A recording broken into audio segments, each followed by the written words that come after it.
الحمدللہ رب العالمین والصلاة والسلام علی سید الانبیاء والمرسلین اما بعد فاعوذ باللہ من الشیطان الرجیم بسم اللہ الرحمن الرحیم۔ میرے بھائیو، جیسے میں نے ابھی ریسرچ پیپر 5B میں سے کچھ ضعیف حدیث کی نشاندہی کی تھی اور میں نے بتایا تھا کہ کچھ ضعیف روایات ہیں تدلیس کی وجہ سے، مجہول ہونے کی وجہ سے راویوں کے، تو ضعیف ہونے کی وجہ سے راویوں کے، شیعہ ہونے کی وجہ سے راویوں کے ان حدیث کا میں نے ضعف بیان کیے تھے۔ تو اس کے جواب میں بہت سارے لوگوں نے یہ بات کہی تھی کہ مقدمہ تو مکمل طور پر بخاری مسلم سے صراحتاً ثابت ہے، تو پھر ہمیں ان ضعیف حدیثوں کی ویسے بھی کوئی خاص ضرورت نہیں ہے۔ تو اب ہم نے آج سے دوبارہ اس کا جو میں نے وعدہ کیا تھا اپنی لاسٹ ویڈیو میں کہ میں جو وہ 16 حدیثیں علی بھائی نے دکھائی تھیں، ان 16 حدیثوں پر بھی میں تھوڑی تھوڑی بات کروں گا تاکہ سب کو سمجھ آ جائے کہ ان 16 حدیثوں سے بھی حضرت امیر معاویہ رضی اللہ تعالیٰ عنہ کے خلاف مقدمہ ثابت نہیں ہوتا۔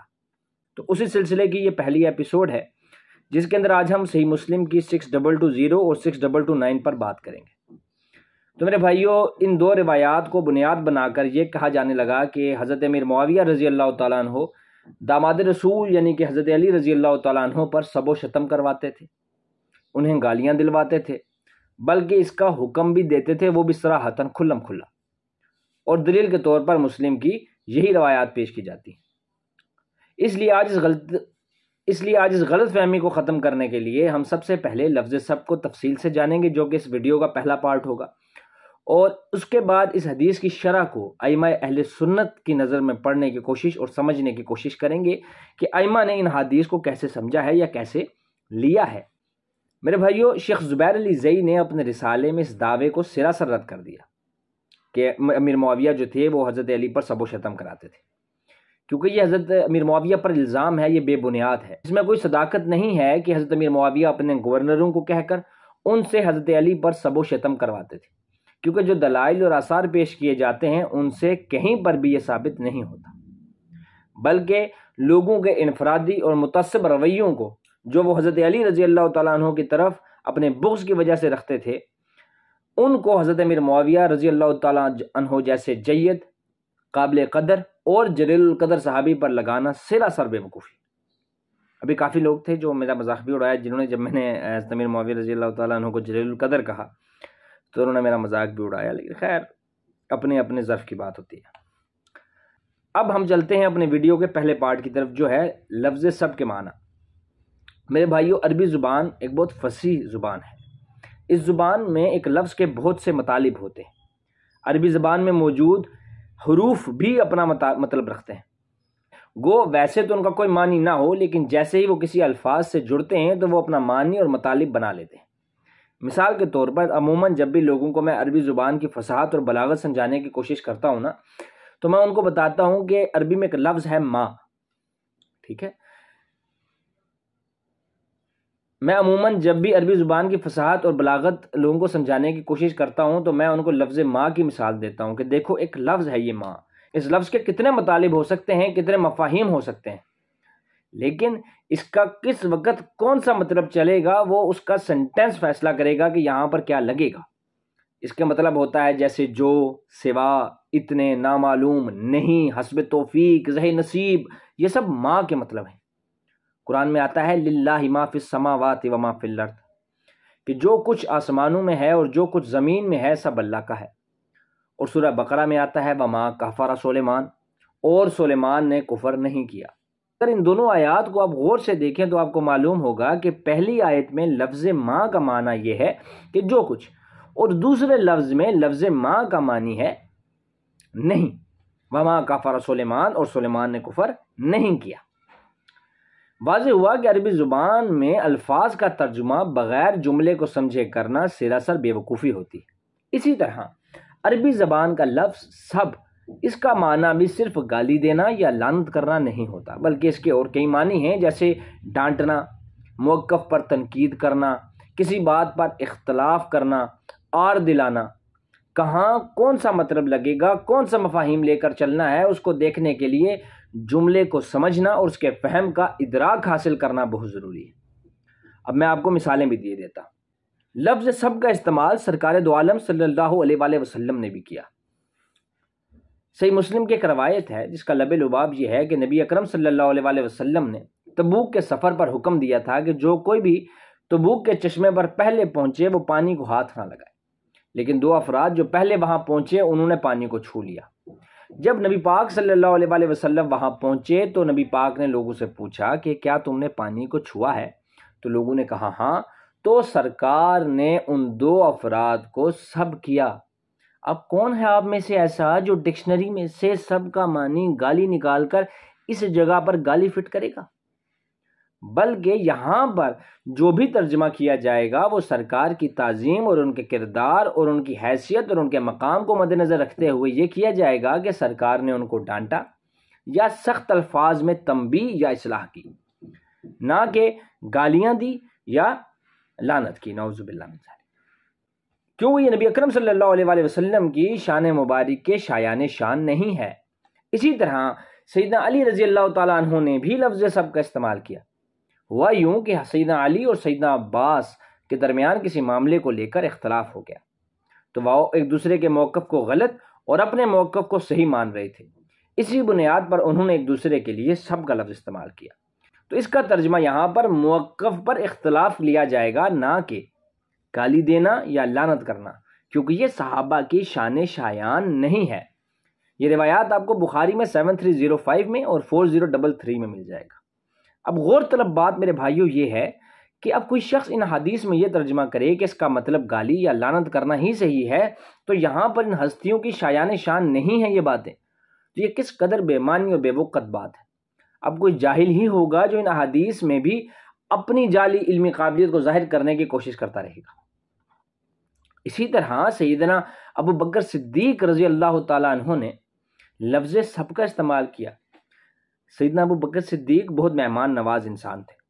ان کے گھر کچھ مہمان آئے تو ابو بکر صدیق کو سرکار کے پاس جانا پڑا۔ وہ واپس آئے تو انہوں نے گھر والوں سے پوچھا کہ کیا آپ نے ان کو کھانا کھلایا تھا؟ تو گھر والوں نے کہا کہ ہم نے ان کو آفر کی لیکن انہوں نے منع کر دیا تو ہم نے نہیں دیا۔ تو ابو بکر صدیق غصے میں آ گئے اور کہا، وہ حدیث کے اندر الفاظ ہیں، فغضب ابو بکر فسبی، سیدنا ابو بکر صدیق سخت ناراض ہوئے، غیظ و غضب ہوئے اور انہوں نے اپنے گھر والوں پر سب کیا۔ اب کون انسان ہے جو اپنے گھر والوں کو گالیاں دیتا ہے یا لعنت کرتا ہے؟ اور صحابہ کرام رضوان اللہ اجمعین جو کہ اخلاق کے پیکر تھے، ان کے بارے میں ایسی سوچ رکھنا کہ وہ اپنے گھر والوں کو گالیاں دیں گے، یہاں پر سب کا معنی گالی یا لعنت کرنا نہیں ہوگا بلکہ ڈانٹنا یا پکڑ کرنا ہوگا، اور یہی درست ہوگا۔ اسی طرح سرکار دو عالم صلی اللہ علیہ وسلم نے ایک بار پھر لفظ سب کا استعمال اپنی طرف کیا۔ فرمایا، اے اللہ جس کو میں نے سب کیا ہو، یعنی کہ برا بھلا کہا ہو، قیامت کے دن اسے اس کے لیے قربت کا ذریعہ، بخشش کا ذریعہ، پاکیزگی کا ذریعہ بنا دے۔ اب کوئی شخص یہاں سب کا معنی گالم گلوچ لے کر کیا سرکار دو عالم صلی اللہ علیہ وسلم کی ذات گرامی پر گالیاں دینے کا الزام لگا سکتا ہے؟ کم از کم ایک مومن تو نہیں لگا سکتا۔ اس سے مراد سرکار دو عالم صلی اللہ علیہ وسلم اگر غصے میں کوئی عربی محاورے بول جائیں تو اسے اس کی بخشش کا ذریعہ بنا دیا جائے۔ وہ انشاءاللہ اگلی نشستوں میں ان عربی محاوروں کے اوپر بھی ہم بات کریں گے۔ اسی طرح حضرت خالد بن ولید اور عبد الرحمن بن عوف کے درمیان بھی ایک معاملہ پیش آیا۔ خالد بن ولید نے ایک سخت الفاظ ان کے لیے استعمال کیے، وہ تھے کہ تم ہمارے اوپر محض اس وجہ سے زبان درازی کرتے ہو کہ تم ہم سے کچھ دن پہلے اسلام میں داخل ہو۔ لیکن جب یہ روایت صحیح بخاری میں داخل ہوئی تو وہاں پر اس کے شارٹ کرنے کے لیے لکھا گیا فَصَبَّهُ خالد، پس خالد نے سب کیا، اور سب کرنے میں کیا کہا کہ تم ہمارے اوپر محض اس وجہ سے زبان درازی کرتے ہو کہ تم ہم سے کچھ دن پہلے اسلام میں داخل ہو۔ میرے بھائیو، یہ بات آپ کو سمجھ آ رہی ہے کہ سخت الفاظ میں ڈانٹنا، طنز کرنا، طعن و تشنیع کرنا، کسی بندے کو پکڑ کرنا اس کی، ٹھیک ہے، اس کے موقف پر تنقید کرنا، یہ تمام چیزیں جو ہیں یہ سب کے معنی کے اندر آتی ہیں، اور یہ میں نے پیچھے ایگزامپلس کے ساتھ آپ کو ثابت کر دیا۔ ہمارے اس مقدمے کو اس حدیث سے تقویت مل گئی کہ سب کے معنی محض گالیاں یا لعنت کرنا کس حد تک خطرناک ہو سکتا ہے۔ اسی وجہ سے کہا جاتا ہے کہ نیم ملا خطرہ ایمان، کیونکہ نہ اسے خود مکمل علم ہوتا ہے اور نہ وہ کسی دوسرے کو مکمل علم حاصل کرنے دیتا ہے۔ تو لفظ سب کو مکمل طور پر سمجھ لینے کے بعد اب ہم ان احادیث کی طرف چلتے ہیں جن سے یہ تاثر دیا جاتا ہے کہ امیر معاویہ لوگوں کو حضرت علی رضی اللہ تعالیٰ عنہ پر سب و شتم کے لیے اکساتے تھے۔ میرے بھائیوں، یہ حدیث ہے صحیح مسلم کے اندر 6220، یہ بہت مشہور ہے، یہ ہر آپ کو ویڈیو کے نیچے آپ کو اہل حدیث جو علماء ہیں ان کی ویڈیوز کے نیچے یہ حدیثیں کمنٹ کے اندر مل جائیں گی۔ حضرت عامر بن سعد بن ابی وقاص اپنے والد سے روایت کرتے ہیں کہ معاویہ ابن ابی سفیان نے حضرت سعد بن ابی وقاص کو حکم دیا اور پھر کہا کہ آپ کو اس سے کیا چیز روکتی ہے کہ آپ ابو تراب یعنی حضرت علی ابن ابی طالب کو برا کہیں یا ان پر صبر کریں۔ اب اس حدیث کو میں خود سمجھنا شروع کر دوں، اس کے خود ہی معنی اور مطالب نکالنا شروع کر دوں، اس کے خود ہی مفاہیم نکالنا شروع کر دوں تو یہ صرف جہالت کا پلندہ ہوگا۔ تو اس کو سمجھنے کے لیے میں نے شرح نووی کی طرف رخ کیا۔ امام نووی وہ ہیں جن کی شرح کو بریلوی، دیوبندی، اہل حدیث تمام مسالک کے لوگ مانتے ہیں۔ امام نووی اس کی شرح میں لکھتے ہیں کہ صحابہ سے جو احادیث مروی ہیں، یعنی مشاجرات صحابہ کے صحابہ سے جو احادیث مروی ہیں مشاجرات صحابہ سے متعلق، ان کی تعویل ضروری ہے، کیونکہ یہ سکہ لوگوں کی روایات میں نہیں آتا۔ جیسے کہ آپ نے دیکھا ہوگا کہ زیادہ تر روایات ضعیف تھیں، جو کہ ہم نے پچھلی ویڈیو کے اندر ثابت بھی کیا، جیسے سنن ابن ماجہ 121، اور ان کے علاوہ جتنی بھی احادیث ہوں گی ان کی تعویل کی جائے گی۔ یہ جو بات کہی جاتی ہے کہ حضرت امیر معاویہ رضی اللہ تعالیٰ عنہ نے حکم دیا، یہاں سے صراحت نہیں مل رہی کہ کس چیز کا حکم دیا، بلکہ انہوں نے تو ان سے اس کی وجہ پوچھی جس نے انہیں توہین کرنے سے روکا۔ جیسے کہ اگر وہ کہہ رہے ہوں کہ کیا تم نے ڈر، خوف یا کسی اور وجہ سے پرہیز کیا ہے؟ اگر تو تم نے تقوی اور تعظیم کے لیے کیا تو آپ ایک اچھے انسان ہیں۔ یہ تشریح کی حضرت امام نووی نے اپنی شرح کے اندر۔ اس میں سے ہمیں 3-4 باتیں سمجھ آئیں، وہ میں آپ کو بیان بھی کر دیتا ہوں کہ امام نووی کہتے ہیں کہ اس حدیث سے یہ کہنا کہ امیر معاویہ نے حکم دیا حضرت سعد بن ابی وقاص کو حضرت علی پر صبر کرنے کا، یہ ثابت نہیں ہوتا، اس سے صراحت نہیں ملتی کہ کس چیز کا حکم دیا، بس یہ پتہ لگتا ہے کہ کسی چیز کا حکم دیا۔ نمبر 2، اگر آپ اس سنٹینس کو غور سے دیکھیں تو یہاں لکھتا ہے اس کے متن میں کہ قال امر معاویہ ابن ابی سفیان سعدہ، کہ سعد بن ابی وقاص کو امیر معاویہ رضی اللہ تعالیٰ عنہ نے حکم دیا، اور پھر اگلی بات شروع ہوتی ہے فقالا، پھر کہا، یعنی پچھلی بات ختم ہو چکی، وہ بات کہہ دی، وہ حکم دے چکے جو حکم دینا تھا، اور اس کے بعد کہا ما منعک ان تسب ابا تراب، کہ تمہیں کیا چیز روکتی ہے ابو تراب پہ سب کرنے سے۔ اس کا مطلب ہے یہ ایک سوال پوچھا جا رہا ہے جو کہ امام نووی نے شرح میں بیان کیا۔ اس کے بعد امام نووی نے فرمایا کہ انہوں نے سبب دریافت کیا کہ آخر آپ ایسا کیوں نہیں کرتے، کسی خوف کی وجہ سے، کسی تقوی کی وجہ سے، یا کسی اور چیز کے ڈر سے آپ کیوں برا نہیں کہتے۔ اس کی ایک وجہ یہ بھی بتائی امام نووی نے کہ یہ بھی ہو سکتا ہے کہ جہاں سے وہ آئے ہوں وہاں پر حضرت علی رضی اللہ تعالیٰ عنہ کو برا کہا جاتا ہو، اور وہ اس امر میں نہیں کی وجہ دریافت کر رہے ہیں۔ تو میرے بھائیو، ہم نے سمجھا کہ حضرت امیر معاویہ رضی اللہ تعالیٰ عنہ پر ثابت ہی نہیں ہو رہا کہ انہوں نے حکم دیا تھا کوئی، اور یہ شرح نووی پڑھ رہا ہوں بھائی، میں کہانی شریف نہیں ہے۔ امام نووی وہی امام نووی ہیں کہ جب احناف نے ہم پر حملہ کیا اور شریر گھوڑوں کی دموں والی حدیث لے کر آئے تو ہم نے ان کو دکھایا کہ امام نووی رحمہ اللہ نے اس کے اوپر باب باندھا ہوا ہے کہ یہ تشہد کے بارے میں ہے، نہ کہ قیام کی رفع الیدین کے بارے میں۔ اسی طرح جو دوسری روایت 6220 کے ساتھ پیش کی جاتی ہے وہ 6229 کہ بھائی مدینے میں ایک بندہ مروان کے اولاد میں سے حاکم ہوا اور اس نے سال بن سعد کو کہا کہ تم حضرت علی کو گالی دو یا ان پہ لعنت کرو۔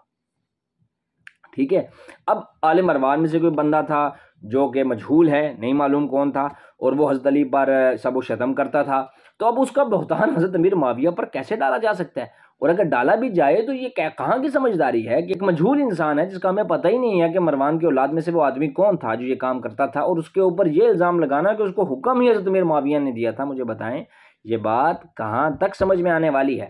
دلائل اور آثار کی روح سے یہ بات سراسر رد کر دینے کے قابل ہے کہ آپ یہ کہیں کہ حضرت امیر معاویہ رضی اللہ تعالیٰ عنہ حضرت علی پر سب کا حکم دیتے تھے۔ میرے بھائیو، یہ الزام سرے سے الزام ہے ہی نہیں بلکہ مطالب اور مفاہیم کی ہیر پھیر ہے۔ انشاءاللہ اگلی نشست میں اگلی حدیث کے ساتھ پھر ملیں گے۔ دعاؤں میں یاد رکھیے گا۔ اللہ آپ کا اور ہمارا حامی و ناصر ہو۔ السلام علیکم ورحمۃ اللہ وبرکاتہ۔